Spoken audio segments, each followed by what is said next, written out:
What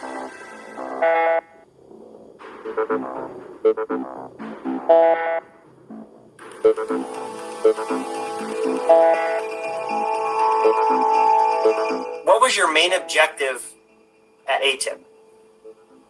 Well, it was to collect and analyze and try to assess what the things were that we were encountering in controlled U.S. airspace. These were things that weren't ours. We had no idea who they belonged to, and frankly, were displaying beyond next generation technology. For that reason, we decided to stick with two fundamental questions. What is it, and how does it work?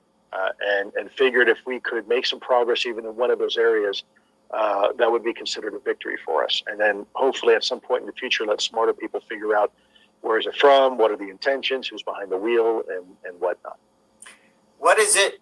How does it work? Did you come to any conclusions, or at least a best current assessment regarding either of those? We did with one of them.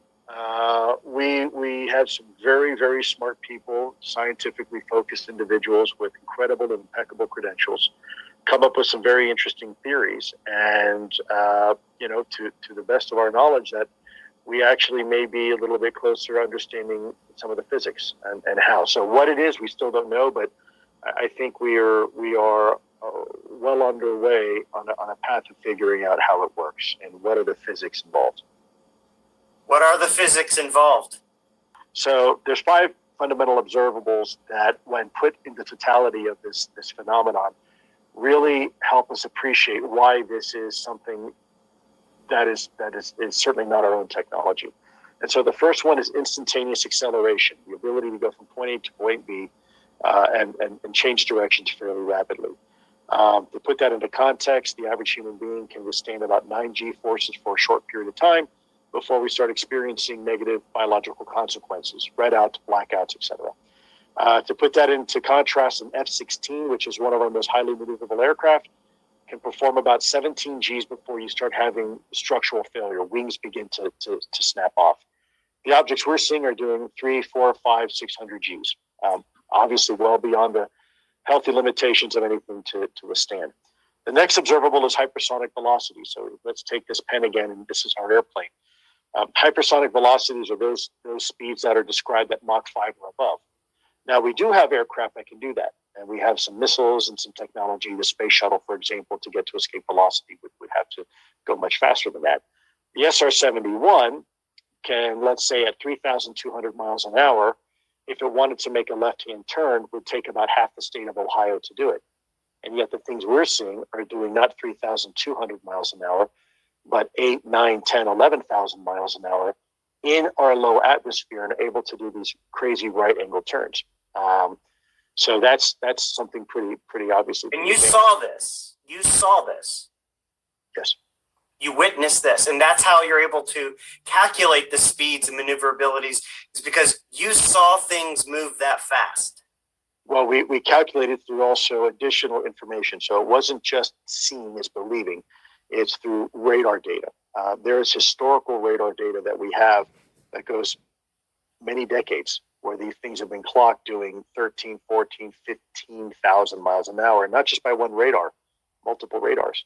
The third observable is a bit of an oxymoron, but it's low observability. Now, to put that into perspective, we spend billions of dollars on a single B-2 bomber, just so it's a little bit harder to see on radar, and you can still see it with the naked eye pretty easily. Yet, what we're seeing here are things where the pilots that are trained observers are saying, Lou, I saw it, but I don't know how to describe it because it didn't look like anything we had. It didn't have wings, it didn't have cockpits, rivets, tails, ailerons, elevators, none of that. And yet, there it is. The fourth observable is something we call transmedium travel, which is now only being discussed, but it's been one of the observables for a while. So let's take our analogy. Here's our plane again. A plane looks like a plane because it has to fly. So you have a nose, you have a tail, you have a rudder, you have elevators and ailerons, and you have a jet engine. And yet a rocket ship, which spends most of its time in a vacuum environment, a jet engine's useless, so are wings. So it has a chemical rocket engine, and it has thrusters to maneuver in space. And compared to a submarine, which is not a jet or a rocket, because it's underwater, it has a propeller to mechanically displace water, and it uses buoyancy to go up and down.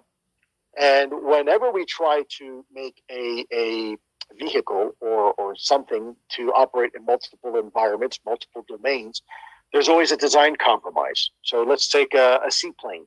A seaplane can fly and it can float, but let's be honest, it's neither a really good plane nor a really good boat. It's a compromise. And yet the things that we're seeing are able to operate in our atmosphere, low Earth atmosphere, high Earth atmosphere, Earth orbit, and seemingly underwater without compromising any of their design characteristics or performance parameters.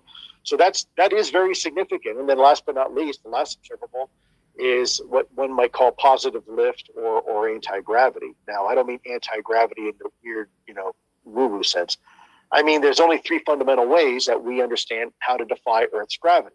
The first one is through flight. So you have four fundamental forces. You have thrust, lift, drag, and weight. And when you know how to manipulate those, you have flight. You have an airplane. You have wings. Another way to defy Earth's gravity is through sheer ballistics. I can blow something with enough energy out of a tube where it will go up, like think of a mortar, think of throwing a baseball, think of an ICBM, where it will go up and then eventually come back down. And then the last way we know how to defy Earth's gravity is through lighter than air. Think of a hot air balloon, think of helium or hydrogen, where the air density inside is less than the air density outside, so it floats. It rises, much like oil and water. And yet these things have no wings. They have no obvious signs of propulsion. They don't even look like anything we have, and yet somehow they're able to defy Earth's gravity.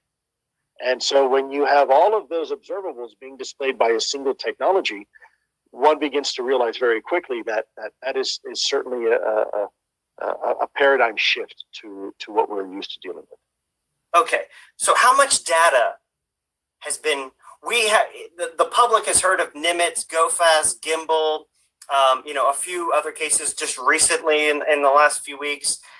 Probably you could count on two hands. How much is there? There's a lot.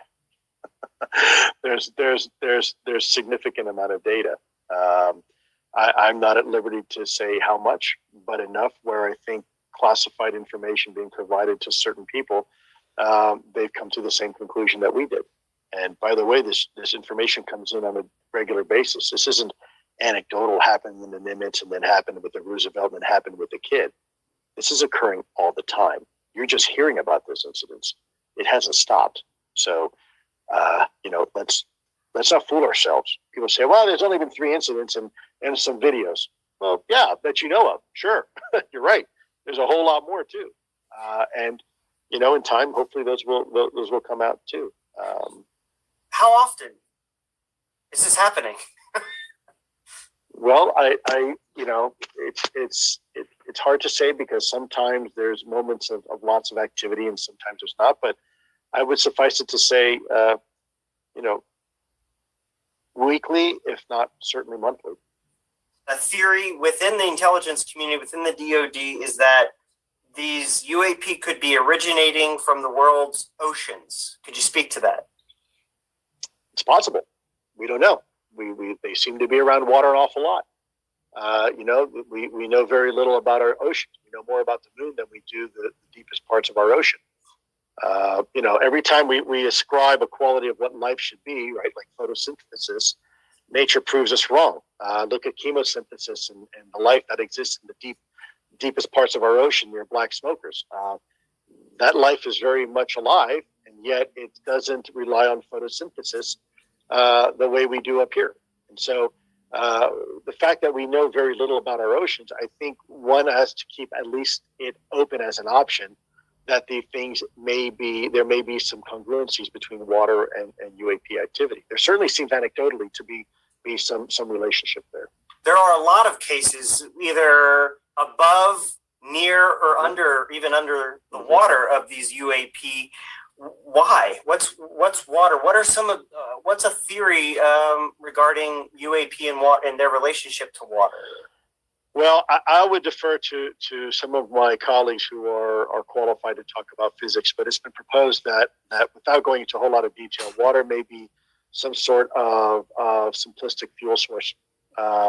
When you look at what water is comprised of, primarily hydrogen and oxygen, if you wanted to get a yield of energy, cracking the atom is one way to do it. And the smaller you go into the world of the atom, the more tightly that energy is packaged within the atom and subatomic particles of an atom.